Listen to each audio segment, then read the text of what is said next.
श्री गुरुपादुकाभ्यां नमः. परमपूज्य स्वामी प्रज्ञानंद लिखित ओंकार स्वरूपा सद्गुरू समर्था या ग्रंथाचं वाचन आपण ऐकत आहोत. आज ऐकूया या ग्रंथातील प्रकरण 2, सापडला मार्ग स्वानंदाचा, याचा भाग 9. सुखी संतोषान यावे, दुःखी विषादान भजावे, आणि लाभालाभन धरावे मना माझी. हे तत्त्वज्ञान पाठ असतं, पण आचरणात येत नाही. त्याचं खरं कारण असं की हे तत्त्वज्ञान जीवनामध्ये मुरवण्याचा आपण प्रयत्न केलेला असत नाही. शब्दपांडित्य झालं, पाठांतर झालं, पण त्याप्रमाणे मी रोज वागेन. सकाळी उठल्यावर पहिला संकल्प हा, सुखी संतोषान यावे, दुःखी विषादान भजावे, आणि लाभालाभन न धरावे. आज दिवसाभरात 24 तासात जे होईल ते याच पद्धतीनं मी स्वीकारेन, अंगीकारेन. बाकी मी काही करणार नाही, अस्वस्थ होणार नाही. खऱ्या साधनेला प्रारंभ झाला. पारायणं किती केलीत, माळा किती जपल्यात, संख्या किती झाली, काही गरज नाही. पण असं वागायला लागलात की उत्तम साधक झाला. स्वामी या साधन मार्गातलं आणखी एक वर्म सांगतात. हरिकृपा बळे साधला सत्संग, सापडला मार्ग स्वानंदाचा. सत्संग ही फार फार श्रेष्ठ असणारी अशी गोष्ट आहे. आपण सत्संग मेळावा म्हणतो, खरं म्हणजे तो मेळावाच असतो. ठिकठिकाणचे लोक, ठिकठिकाणच्या वृत्ती, ठिकठिकाणच्या आशा अपेक्षा या एकत्र गर्दी करून आलेल्या असतात. सत्संग तिथं घडतोच अशातला भाग नाही. तो घडावा एवढ्याकरिता आता आपल्याला प्रयत्न करावयाचा आहे. जे या विश्वामध्ये सत आहे, म्हणजे ईश्वराचं रूप आहे, परब्रह्माचं रूप आहे, त्याच्याशी मला नातं जोडायचं आहे. त्याच्याकरता आम्ही एकत्र आलो आहे. हे 2 तास तुम्हाला घरात घालवता आले असते की नाही? मग इथे या श्रीकृष्णाच्या मंदिरात यायचं कारणच काय? कारण एवढंच की संसार प्रपंचाचा आता 2 तास तरी डोक्यात विचार नको.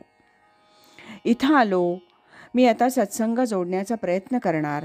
आता सत्संगाकरिता इथे आलो आणि इतरांशी काय काय गोष्टी बोलत बसलो, कशा कशाची चिंता केली, इथे बसून घरादारातल्या किती गोष्टींची चर्चा केली. मनातल्या मनात संसार प्रपंच पाठलाग करत तुमच्याबरोबर आलेलाच असतो.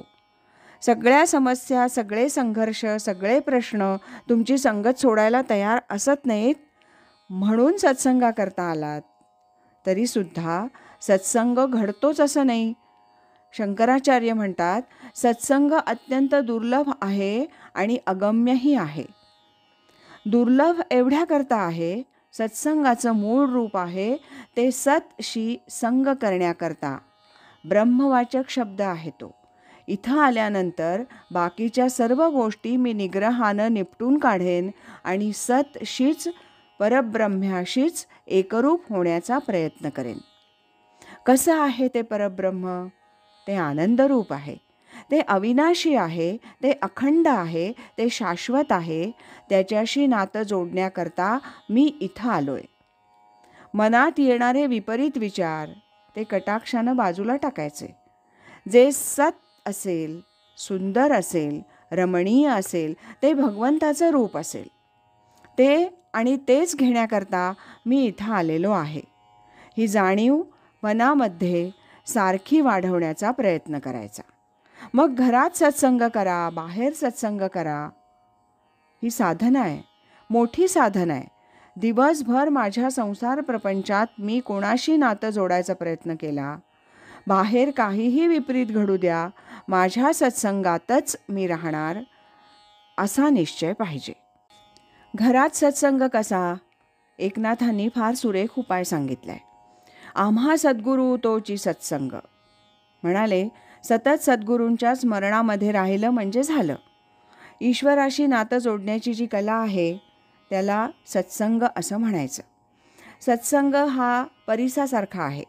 लोखंड कितीही काळ असू द्या, जुनं असू द्या, विपरीत असू द्या, परिसाचा स्पर्श झाला रे झाला की त्याचं सोन्यात रूपांतर झालंच पाहिजे.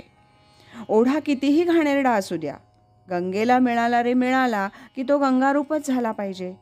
आणि माणूस मरणोन्मुख असू द्या, अमृताचा थेंब त्याच्या मुखात घातला रे घातला की तो जिवंत झालाच पाहिजे. त्याच्यातलं चैतन्य जागं झालंच पाहिजे. असा सत्संग आहे. सत्संगाचा स्पर्श झाला रे झाला की जे चांगलं असेल तेच तुमच्या जीवनामध्ये प्रकट व्हायला सुरुवात झाली पाहिजे. अध्यात्म प्रकट झालं पाहिजे. अध्यात्म झाकून करावं हे ठीक आहे, पण तुमच्या अंतरंगामध्ये तरी ते प्रकट झालं पाहिजे ना. ते प्रकट होण्याकरता सतत सद्गुरूंचं स्मरण करीत रहा. सत्संग याचा खरा अर्थ तो आहे.